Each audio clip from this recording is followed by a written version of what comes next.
নমস্কার, আপনারা দেখছেন ওঙ্কার বাংলা। আপনাদের সঙ্গে রয়েছে আমি সৌমি। নজর রাখবো জেলার গুরুত্বপূর্ণ খবরের দিকে। দক্ষিণ 24 পরগনার বিষ্ণুপুরের তৃণমূল বিধায়ক দিলীপ মণ্ডলের বাড়িতে পুলিশ ও র্যাফ বৃহস্পতিবার সকালে তার পৈলানের বাগান বাড়ি ঘিরে ফেলে তারা। বুধবার বিধানসভায় শপথ নিয়েছেন দিলীপ মণ্ডল। এদিন সকালে তার বাড়ির চারদিকে পুলিশের 6 লাফ দেখে উত্তেজনা ছড়িয়ে পড়ে এলাকায়। সম্প্রতি ফেসবুকে তার একটি ভিডিও দেখা গিয়েছে, যেখানে তাকে বর্তমান সরকারের বিরুদ্ধে হুঁশিয়ারি দিতে দেখা যাচ্ছে। পাশাপাশি বিধায়কদের বিলাসবহুল প্রাসাদের ছবিও ভাইরাল হয়েছে সর্বত্র।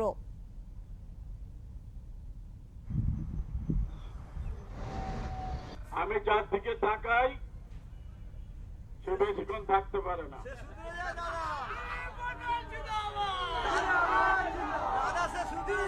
যাকে হুঁশিয়ারি দিই সবাই পায় না। আজকের এই গেঞ্জি পড়েছি কেন?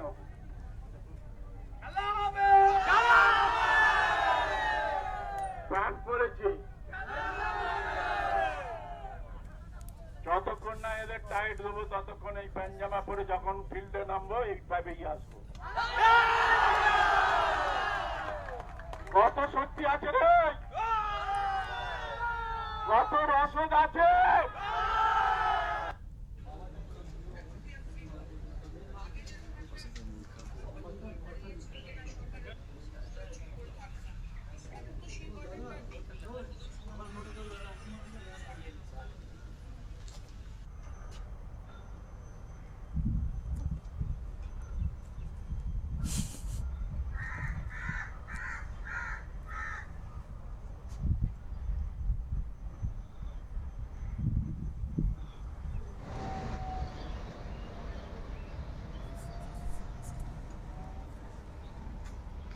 এই বিষয়ে কথা বলবো আমাদের প্রতিনিধি সঞ্জয় মাঝির সাথে। সঞ্জয়, তোমার কাছ থেকে জানতে চাইবো, আজ সকালে দিলীপ মণ্ডলের বাড়িতে পুলিশ এবং র্যাফ যায়, অভিযান চালায় তারা।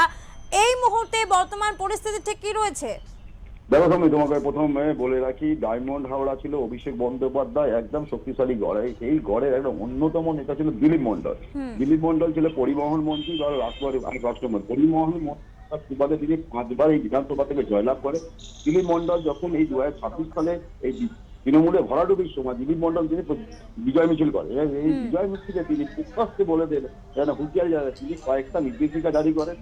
তিনি যেমন বলেন যে যারা রাত 12টার পরে বিজেপি জয়েন করে তৃণমূল কর্মীদের ঘর বাড়ি ভেঙেছে, তারা আগে তৃণমূলের লোক ছিলেন এবং চাকরি বলে তাদের ঘর বাড়ি বিক্রি করে এবং জায়গা জমি বিক্রি করে পুনরায় ক্ষয় করে দেবে। তিনি পাশাপাশি দিলীপ মণ্ডল আরো হুঁশিয়ারি করেন। তিনি বলেন যে আমি অনেক সহ্য করেছি, আর সহ্য করবো না, ঠিক আছে। আমি একটা নির্দিষ্ট 15 দিন সময় নির্ধারিত করে, কিন্তু বোঝা যাচ্ছে যে পালা বদলের সঙ্গে সঙ্গে যে তৃণমূলের নেতা যারা যেভাবে সাধারণ মানুষকে ভয় বা সন্ত্রাস করাতো, সেই একই চিত্র আবার ধরা পড়লো। তিনি ভুলে গেছেন যে রাজ্যে পালা বদল হচ্ছে। রাজ্যে মাননীয় মুখ্যমন্ত্রী শুভেন্দু অধিকারী তিনি বার্তা দিচ্ছেন যে সাধারণ মানুষ এবং শান্তিপূর্ণ বজাবে এবং পুলিশ নিরপেক্ষ তদন্ত করবে এবং পুলিশ সকলকে নিয়ে চলবে। তার পাশাপাশি দিলীপ মণ্ডলের এই যে ভূমিকা, সেই ভূমিকায় এবং তাই পাশাপাশি এই অভিযোগের ভিত্তিতে বিজেপি পক্ষ থেকে একটা ডায়মন্ড হাওড়া জেলা পুলিশের কাছে একটি অভিযোগ দায়ের করে। সেই অভিযোগের ভিত্তিতে তল্লাশি হয়। কিন্তু পুলিশ যখন ঘটনাস্থলে দিলীপ মণ্ডল বাড়িতে যায় এবং সেন্ট্রাল ফোর্স আছে মানুষচক্র চড়গাছ, দিলীপ মণ্ডল একটা মাত্র 17,000 টাকা বেতনের মন্ত্রী, তার এত বিলাসবহুল বাড়িতে ছোটখাটো একটা চিড়িয়াখানা, সেই চিত্র তোমাদের দেখানো গেছে। সাধারণ মানুষ প্রশ্ন হচ্ছে দিলীপ মণ্ডল একটা মন্ত্রী, তার বাড়িতে এত অর্থ তিনি পেলেন কোথা থেকে, কিভাবে এত সাম্রাজ্য তৈরি করলেন? সৌমি। সঞ্জয়, তোমার কাছ থেকে আরো একটি বিষয় জানতে চাইবো যে এই মুহূর্তে দিলীপ মণ্ডলের বাড়িতে কি কোনো পুলিশ বা র্যাফ রয়েছে এবং দিলীপ মণ্ডল এই মুহূর্তে ঠিক কোথায় রয়েছেন, কি খবর রয়েছে তোমার কাছে? যেটা স্থানীয় সূত্রে বা প্রশাসনিক সূত্রে যেটা আমরা জানতে পারছি, দিলীপ মণ্ডল আজকে শপথ গ্রহণ অনুষ্ঠানে যান। এই শপথ গ্রহণ অনুষ্ঠান থেকে তিনি সেটার পাশাপাশি তিনি এখনো কিন্তু ফেরেননি এবং পুলিশের মাধ্যমে এবং স্থানীয় সূত্রের মধ্যে যেটা আমরা জানতে পারছি, এই ঘটনাটা ঘটেছে পরিপ্রেক্ষিতে দিলীপ মণ্ডল কিন্তু ওখানে এখনো কিন্তু ফেরেনি। দিলীপ মণ্ডলকে কোথায় আছে তার সঠিক প্রশাসনের কাছেও নেই এবং সাধারণ মানুষও সেটা জানার কৌতূহল যে দিলীপ মণ্ডল আসলে গেলেন কোথায়। দিলীপ মণ্ডল যে এইভাবে দীর্ঘদিনের মন্ত্রী ছিলেন এবং তিনি যে এইভাবে কথা বলাতে যে এলাকায় একটা অশান্তি বাতাবরণ তৈরি হয়েছে, সেই দিন প্রশাসন যথেষ্ট উৎপট। শ্রমিক, তার বাড়িতে এখনো পর্যন্ত কি পুলিশ বা র্যাফ রয়েছে? একদম একদম, যেমনটা তুমি বলছো, তার বাড়ি কেন দিলীপ মন্ডলের একটি বাগান বাড়ি বিলাসবহুল, তার পাশে কিছুটা দূরে আরেকটি বাড়ি আছে। সেই বাড়ির পাশাপাশি এখনো পর্যন্ত দুটি বাড়ি নিরাপত্তার জন্য এবং বিশাল সেনাবাহিনী মানে আধা সামরিক বাহিনী দিয়ে মোতায়েন করা হয়েছে এবং বাড়ির সামনে 28টা নিরাপত্তা।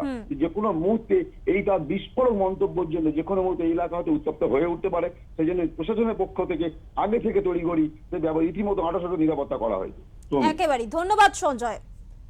দিলীপ মণ্ডল তার বাড়িতে সকাল থেকে আজ পুলিশ এবং র্যাফ রয়েছে, অভিযান চালাচ্ছেন তারা। ইতিমধ্যে যেমনটা খবর পাওয়া গেল, এখনো পর্যন্ত কিন্তু দিলীপ মণ্ডলের বাড়ি আঁতোসাঁটো নিরাপত্তায় মোড়া রয়েছে এবং যে খবর পাওয়া যাচ্ছে দিলীপ মণ্ডল আজ বিধানসভায় শপথ গ্রহণ অনুষ্ঠানে গিয়েছিলেন, তিনি শপথ নিয়েছেন কিন্তু এখনো পর্যন্ত তিনি ফেরেননি, এমনটাই কিন্তু খবর পাওয়া যাচ্ছে।